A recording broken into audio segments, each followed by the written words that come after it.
Welcome back, I'm Ben Van Kirk, and today we're going to take a barrel stave that looks like this and turn it into this, a sweet bottle opener. Let's go, I'll show you how. Working with barrel staves presents a lot of challenges. They're all curved, twisted and warped, dirty, have angled sides, and none of them are exactly the same size. So woodworkers can find it difficult to work with barrel staves since they like things nice and smooth and square and straight. Now there are a couple of cheap tools that you can use to make your life easier. One is this bendy measuring tape. Since barrel staves are curved, it's nice to have something that will follow the curve as you measure. And something else is this little tool right here. Some of you may know what this is, but we'll get into this a little bit later. The good news is, if you like sanding, then working with barrel staves is for you. When they make barrels, they actually char the inside with fire. That creates a charcoal on the inside of this barrel. That's what the alcohol filters in and out of as it ages, giving it that nice caramel color. For woodworking, this is horrible. We have to get some of this loose stuff off, and it is a mess. It's literally charcoal. So the first thing I do with any good barrel project is get some 60 or 80 grit sandpaper on an old sander, take this thing outside, and just give it a good once over and get all this loose stuff off. And here you can see the difference between the part that we sanded and the part we didn't. Now, the goal is not to get this down to bare wood. We want to leave some of that nice patina on there. The goal is really just to get all this crud and crap off. The next thing I want to do is find an 8 or 9 inch section piece in the middle of this barrel stave that I can use for the base. You want this to come out of the middle of the stave so it has a nice curve and it's the same width on each side. And this is where my bendy ruler really comes in handy. As you can see, if I try to take a measurement with my tape measure, it wants to bend, it falls off the edge, and it just doesn't want to go with that curve. So it's really hard to find the exact middle of a barrel stave with the typical tape measure. That's not the case for bendy ruler. I can simply put it on the edge and go straight across my piece, and I can find the exact middle. Once I've marked my center, I'll measure over 4.5 inches on each side to get my 9-inch piece that I can cut out of the middle of this stave. And here you can already see the first problem as we go to make our cut. This thing is curved, it's not going to sit flat.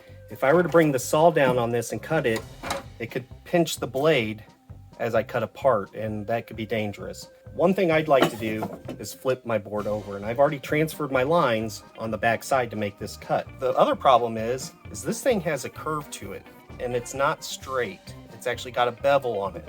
So when I go to put this up against my fence, it wants to rock back and forth.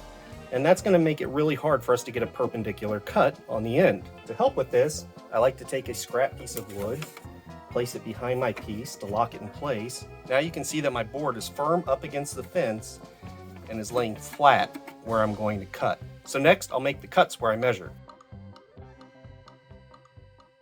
Now we have a base that we can use for our bottle opener that is about as square and even as we can get it using a curved barrel stave. The next thing we need to do is cut down the piece that will actually hold the bottle opener part. As you can see, that's a little bit long and obnoxious.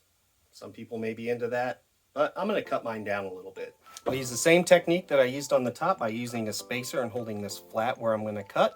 And I'll cut this to about 10 inches. That's long enough. And since nothing is smooth, flat, or square on a barrel stave, you can already see our next problem. Where this intersects, this wants to rock. To fix this, I'll just take a pencil and scribe a line so I can make sure that the arc of the piece that holds our bottle opener fits snugly to our base. We don't want this guy wobbling around. And I find it easiest to take that material off with the sander, and that's a much better fit. Now before I finish assembling this, I'm going to sand it. I'm only going to sand this down to 120. It's a rustic piece and it really doesn't need to be super smooth. It's a barrel stave. I do like to make sure that I get into all these nooks and crannies and get all the rough spots off and knock down the corners just a little bit, but I don't want to take too much off and ruin that patina. Before we move on to assembly, I want to take a second to introduce the sponsor of this video. It's me, Ben Van Kirk. I buy all my own tools and all my own supplies. Are you against clicking that free subscribe button down below to help me out? Or clicking that thumbs up button to let YouTube know that you're enjoying the content? Thanks for your support. Now back to the show. To attach our bottle opener support to our base, I like to use 3 screws, and that's where this little guy comes in handy. I already found the center of my piece using my flexi ruler. Next, I'll stick a pencil in the hole of this thing. The idea is to put this on top of my piece and rotate it around so it rides on each edge. This will find the exact center of this piece. Even though it's a little thinner on each side, fatter in the middle, this thing will find the exact center. And it's hard to see, but I now have a mark where my center screw needs to go. The next thing I want to do is pre-drill the center screw and get it in place. I don't want to do the two on the side yet. To do that, I've clamped my bottle opener support to the side of my workbench. Then I clamp my base to my bottle opener support using an extra long clamp. Next, I'll pre-drill that center screw hole using this countersink bit. Ooh, smoky. And I'll go ahead and attach everything using a 1.5 inch screw. There's a reason I like to start with one screw in the middle. This allows me to make any last minute adjustments to this base before I put the other 2 screws in. Once I have this tweaked where I like it and everything looks good, I'll pre-drill for 2 more holes and put 2 more screws in this. And that ain't going anywhere. Now I am going to do one more step before I finish this piece. It's probably optional, but I always think it looks nicer to plug the holes. So I'm going to squirt some glue in each one of these screw holes and fill them with white oak dowels. And there you have it. A couple of dollars and a couple of minutes, and your project just looks so much nicer and complete.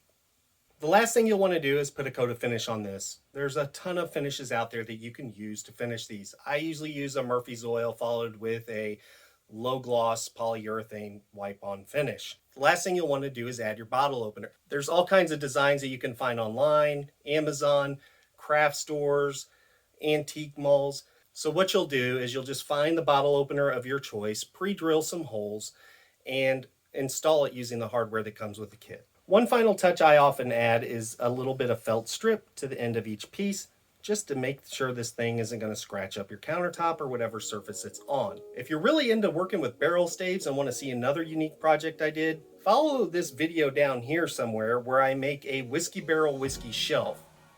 Thanks for watching.